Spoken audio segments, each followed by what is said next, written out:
Hello everyone, मैं मिथुन सिंह स्वागत करता हूं आप सभी का।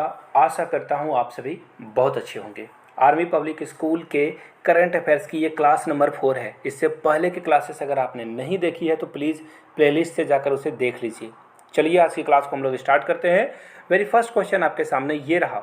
पीएम मोदी जो है इंडियन जो प्रवासी भारतीय हैं, अगर इसे मैं सिंपल लैंग्वेज में समझाऊं तो जर्मनी के किस शहर में ये सारे लोगों को क्या करेंगे, संबोधित करने वाले हैं, एड्रेस करने वाले हैं। तो देखिए इसका जो राइट आंसर होगा यहाँ से देख लीजिए आप, India offering solution to world's problem. Modi ji ने कहा कि इंडिया जो है पूरे वर्ल्ड को सॉल्यूशन देने वाला है। एक्चुअली इनका कहने का मतलब ये था कि एक्चुअली इंडिया के पास ना बहुत बड़ा मार्केट है, जहाँ से अलग अलग कंट्रीज़ चाहती है कि यहाँ पे ये अपना सेटअप करें, यहाँ पे अपने प्रोडक्ट को बेचें और उससे बेनिफिट मंगाएं। और यहाँ पे उन्होंने एक बात और भी मेंशन किया था यूनिकॉर्न का। देखिए यूनिकॉर्न का मतलब क्या होता है ये भी जान लीजिए, बहुत इंपॉर्टेंट है, एग्जाम में आएगा भी। हाल में ही फिजिक्स वाला को आपने सुना होगा कि ये यूनिकॉर्न में शामिल हो चुका है। इसका मतलब ये होता है कि यूनिकॉर्न जो कंपनियाँ होती है वो 100 करोड़ की वर्थ से ज़्यादा होती है, उसे यूनिकॉर्न बोला जाता है।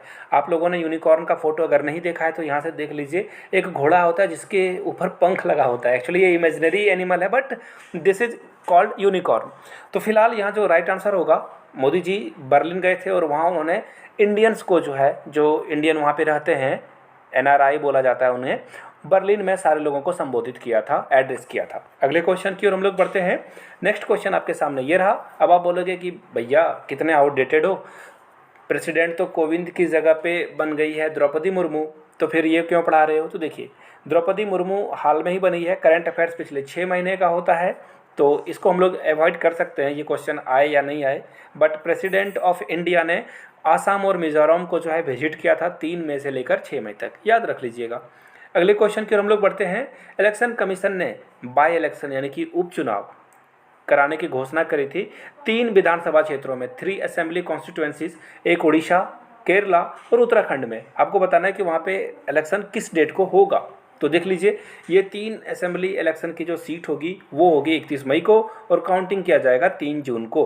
चलिए नेक्स्ट क्वेश्चन की ओर हम लोग बढ़ते हैं। India and which country impact on green hydrogen, किस कंट्री के साथ हम लोगों ने जो है ग्रीन हाइड्रोजन पे एक्चुअली टाई किया है, किस कंट्री के साथ, फ्रांस के साथ, स्वीडन, जर्मनी या नॉर्वे।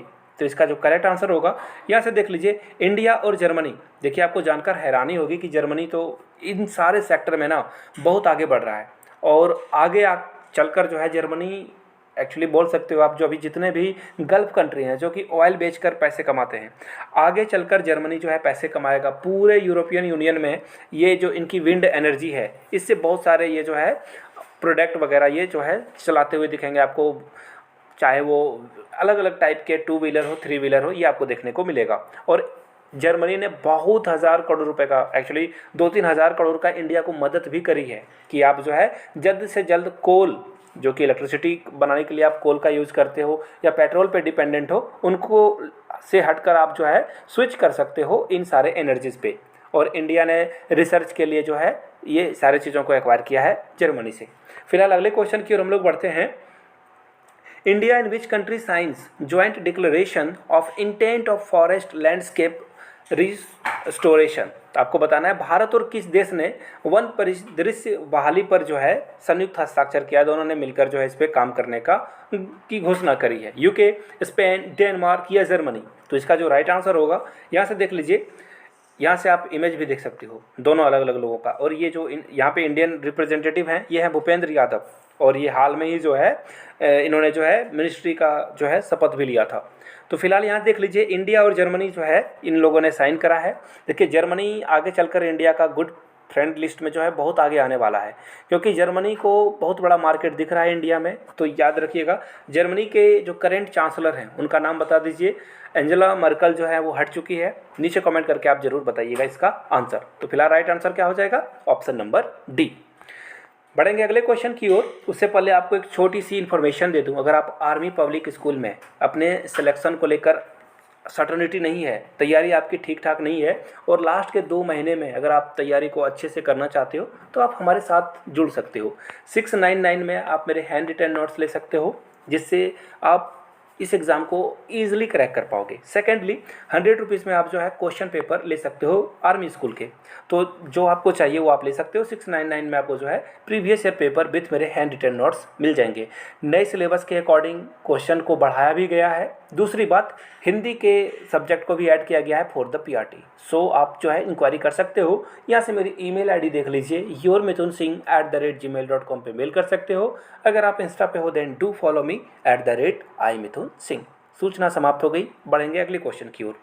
आपको बस बताना है कि वो कौन, एक्चुअली बहुत सारे इंडियन के ग्रुप जो थे किस कंट्री में वो फंस गए हैं और उन्होंने फिर से जो है जयशंकर साहब से जो है गुजारिश करी है कि उनको प्लीज़ अपने फैमिलीज़ के साथ मिला दे।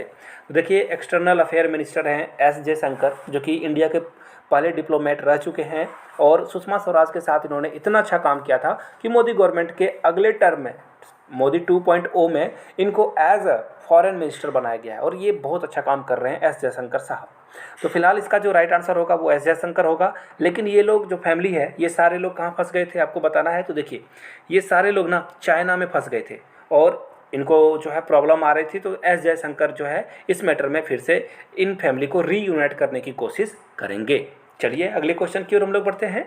Recently which country discover a new gas field of 20 MMCFD capacity. तो आपको बताना है कि 20 MMCFD कैपेसिटी की किस गैस नए एरिया को खोजा है, किस कंट्री ने खोजा है। नेपाल ने, भारत ने, पाकिस्तान ने या बांग्लादेश ने। एक्चुअली ये सारे कौन से कंट्री हो गए, यहाँ से आप देख सकते हो सारे इंडिया के कॉन्टिनेंट में आपको मिल जाएंगे। तो फिलहाल इसका जो राइट आंसर होगा वो हो जाएगा, यहाँ से आप देख सकते हो, ये रहा बांग्लादेश। जी हाँ, बांग्लादेश ने ये सारे गैस फील्ड को डिस्कवर करा है और हो सकता है कि ये इंडिया से हेल्प भी मांगे ताकि प्रॉपर इन सारे जो रिसोर्सेस है इसका इस्तेमाल कर पाए।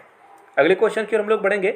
इटली और कौन सी कंट्री जो कोविड-19 रिस्ट्रिक्शन वगैरह लगी हुई है यूरोप में, तो कुछ प्रतिबंध में ये ढील देने वाले हैं। तो देखिए, इसका जो राइट आंसर होगा वो पोलैंड, ऑस्ट्रेलिया, यूनान या नीदरलैंड होगा। तो देखिए, यहाँ से आप देख पाओगे इटली और ग्रीस ने जो है फिर से पर्यटन के लिए अपने कंट्री को जो है खोल दिया है। याद रखिएगा, न्यूजीलैंड के बारे में पूछा जा सकता है। न्यूजीलैंड वो कंट्री थी जिसने 100% लॉकडाउन और लैंड लॉक कर लिया था, एक्चुअली पूरे अलग वर्ल्ड से जो है अपने आप को कट ऑफ कर लिया था। फिलहाल अगले क्वेश्चन की ओर हम लोग बढ़ते हैं, जो कि आपके सामने ये रहा। आपको बस ये बताना है कि एक्चुअली जो वेदर का है फोरकास्टिंग वगैरह होती है कि आपको पता चल जाता है कि नेक्स्ट डे बहुत बारिश होने वाली है, रेनफॉल बहुत ज़्यादा होगा। तो कौन सी कंपनी फिलहाल जो है आईआईटी, कौन सी आईआईटी जो है इस ऐप पर काम करने के लिए मौसम विभाग यानी कि जो वेदर फोरकास्टिंग है उसके साथ मिलकर ये टाई अप किया गया है।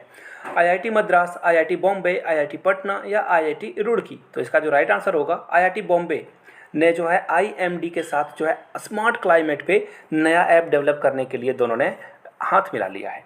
फिलहाल अगले क्वेश्चन की ओर हम लोग बढ़ते हैं। विच कंट्री, आपको बस देखिए, एक्चुअली रसिया और यूक्रेन के बाद ना रसिया पे इतने जो है सेंक्शन लगे हैं कि रसिया पूरी तरह से बैकफुट पे आ चुका है। आपको बस ये बताना है कि रसियन ऑयल पे जो यूरोपियन यूनियन है उन्होंने बैन लगा दिया है। तो कौन सा देश वीटो करने की धमकी दे रहा है बार बार, ऑस्ट्रिया, नॉर्वे, हंगरी या डेनमार्क। तो इसका जो राइट आंसर होगा वो यहाँ से आप देख लीजिए, हंगरी ने कहा है कि भैया आपका ट्रस्ट जो है मैं खो रहा हूँ, मुझे तो रसिया के कम दाम पे, चीप रेट पे तेल तो चाहिए ही चाहिए होगा। अगले क्वेश्चन की ओर बढ़ेंगे। एक्चुअली ये the quick points of the day की बारी है। आप लोग प्लीज़ स्क्रीनशॉट लेकर इसे नोट डाउन कर लीजिए, बहुत इंपॉर्टेंट क्वेश्चन को यहाँ पे मैं इंक्लूड करता हूँ। तो चलिए मेरी फर्स्ट क्वेश्चन की ओर हम लोग बढ़ते हैं। According to a report, in which country an emergency meeting arrange to discuss over US sanctions. तो देखिए, चाइना में जो है यूएस सैंक्शन को लेकर एक इमरजेंसी मीटिंग अरेंज करी गई है। चाइना के प्रेसिडेंट कौन है, उनका नाम नीचे कमेंट करके बताइए। और आपको याद रखना होगा क्योंकि ये अभी कहीं जाने वाले हैं नहीं, हिटलर की तरह ये भी डिक्टेटर हैं और जब तक मरेंगे नहीं तब तक ये गद्दी से हिलेंगे नहीं। अगले क्वेश्चन की ओर हम लोग बढ़ते हैं। Recently Punjab band how many history book with, देखिए ये पंजाब की जो गवर्नमेंट है, कोई भी गवर्नमेंट है, अपने खिलाफ कुछ भी उनको दिखता है, कोई भी एलिमेंट हो, फ्रिंज एलिमेंट हो या कोई बुक हो या कोई मैगजीन हो, तो उसको तुरंत बैन कर देते हैं। तो पंजाब ने ना फिलहाल 3 बुक को बैन कर दिया है, ताकि इन्होंने कहा दिया कि ये देश विरोधी है। तो खैर सर्टिफिकेट बट रहा है यहाँ भी, पंजाब में भी। अगले क्वेश्चन की ओर हम लोग बढ़ते हैं। Recently which of the following wins the gold medal junior world champions in weight lifting. तो वेट लिफ्टिंग में किसने गोल्ड मेडल जीता है रिसेंटली जूनियर वाले सेक्शन में। तो देखिए, इनका नाम है हर्षदास शरद गौड़, तो याद रख लीजिएगा, इनका नाम एग्ज़ाम में ज़रूर पूछा जाएगा। तो फिलहाल आप लोगों के लिए इतना ही। अगर आप नए हो तो चैनल को सब्सक्राइब कीजिए, वीडियो को लाइक करके अपने दोस्तों तक शेयर ज़रूर कर दें। Thank you so much for watching this video. Have a good day.